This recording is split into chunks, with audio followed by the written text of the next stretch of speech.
I never imagined I'd end up on the radar of our infamous HOA president, but that's exactly what happened. Karen Wilkins had ruled over Sunnyside Estates, like a self-appointed queen, for nearly 5 years. She was in her mid-50s, always sporting a tightly cropped blonde bob with brassy highlights, and that permanent scowl etched across her face. Power wasn't just her duty, it was her hobby. Most neighbors either avoided her like the plague, or scrambled to stay on her good side. Unfortunately, I wasn't one of them. Somehow, I had become her latest obsession. It all began about 3 months ago when I decided to replace my water-hungry front lawn with a patch of native wildflowers. I went through all the proper channels, filed the request, got written approval from the architectural committee, and followed every single guideline to the letter. Still, Karen took personal offense. "Those weeds are bringing down property values," she had snapped during our first confrontation.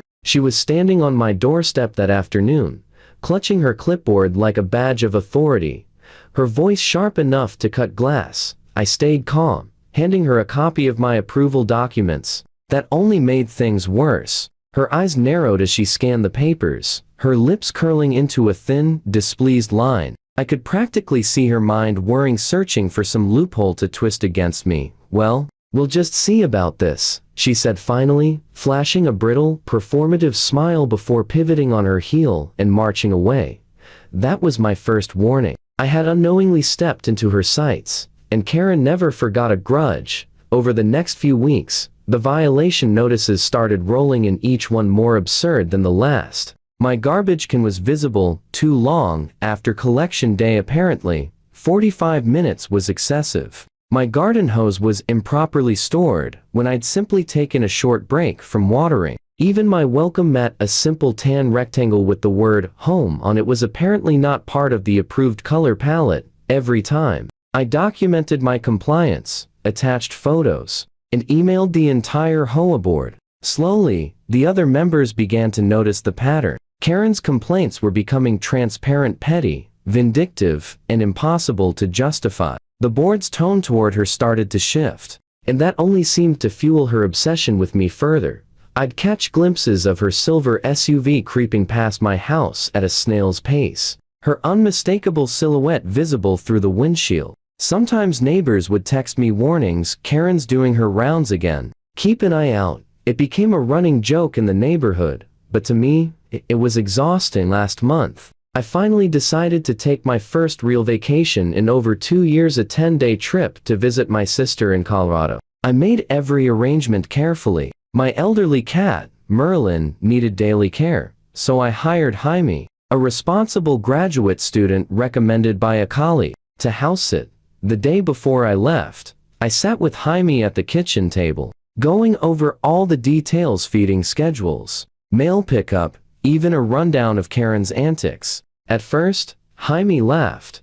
"Don't worry," she said, pushing her glasses up the bridge of her nose. "I deal with difficult professors all the time. I can handle an HOA busybody." I chuckled, though my warning was only half joking. "If she shows up, don't let her in. Just tell her I'm away and that she can contact me when I return."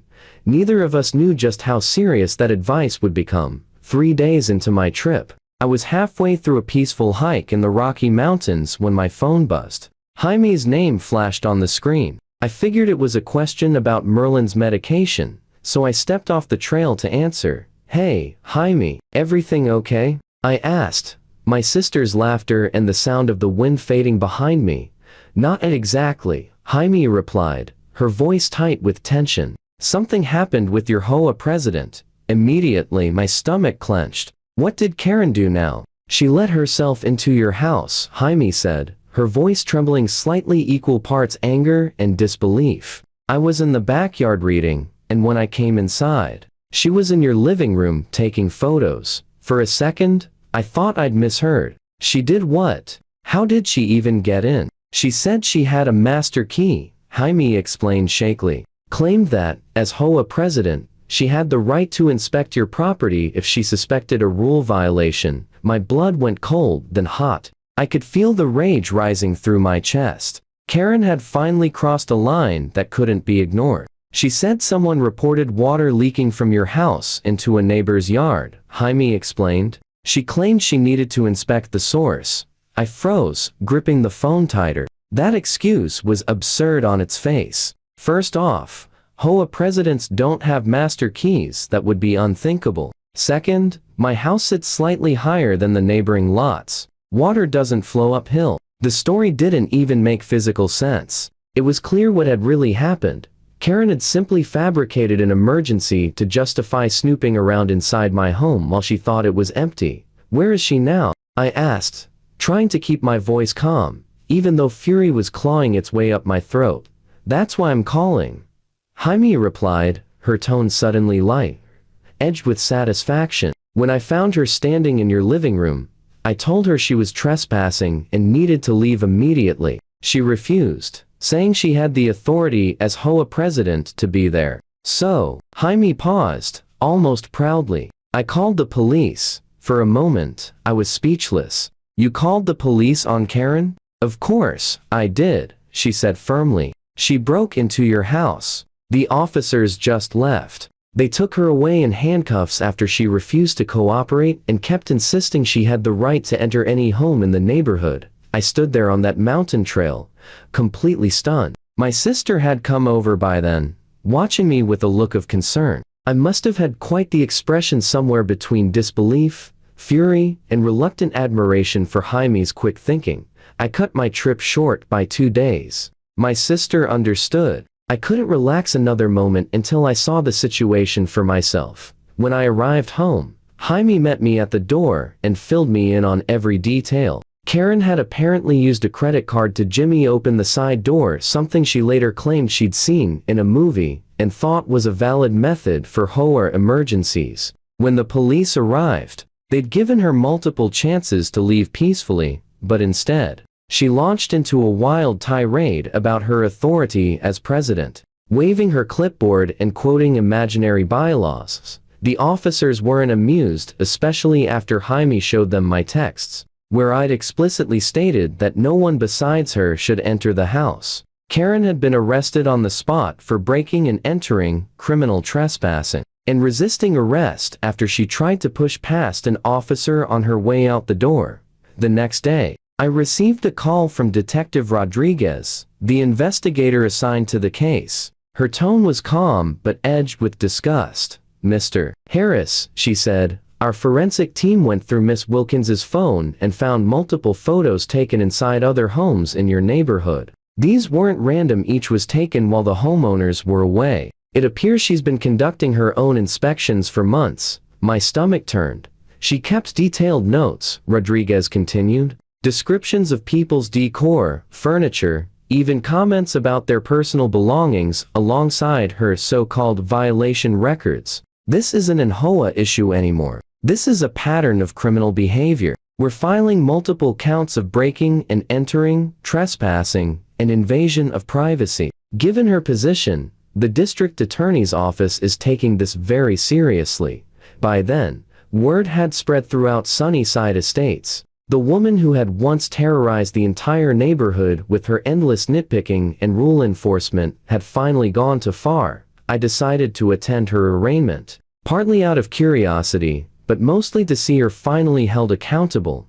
The courtroom was packed when I arrived. Nearly every seat was filled with familiar faces, neighbors who had been on the receiving end of her harassment. The quiet murmur of whispered conversations filled the room until the bailiff called for order. When Karen entered, flanked by 2 deputies, she looked nothing like the polished, self-assured figure who used to march up and down our streets with her clipboard in hand. Dressed in an orange jumpsuit, her carefully styled bob hung limp, her roots showing. Without her makeup, she looked tired, older, smaller somehow. She kept her eyes down until she spotted me sitting in the gallery. For a fleeting moment, our eyes met. What I saw there wasn't the cold confidence I'd come to associate with her. It was a strange mixture of defiance and fear.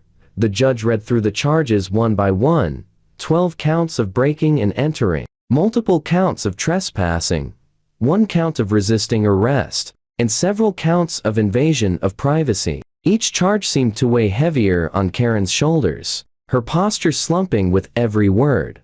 her public defender, clearly overwhelmed, did his best to maintain composure as the prosecutor laid out the case, detailing how Karen had abused her position to intimidate residents while systematically violating their most basic rights. When the judge finally spoke directly to her, the entire courtroom fell silent. "Mrs. Wilkins," he said sternly, "you appear to have profoundly misunderstood both the limits of your authority and the basic rights of your neighbors. An HOA president is not above the law. You had no legal or moral right to enter private homes without consent. Your conduct represents a serious breach of community trust." Karen stood motionless, lips trembling. The judge continued, his tone sharp and unwavering. "You are facing up to 5 years in state prison and fines exceeding $25,000. I suggest you take this time to reflect on the difference between enforcing community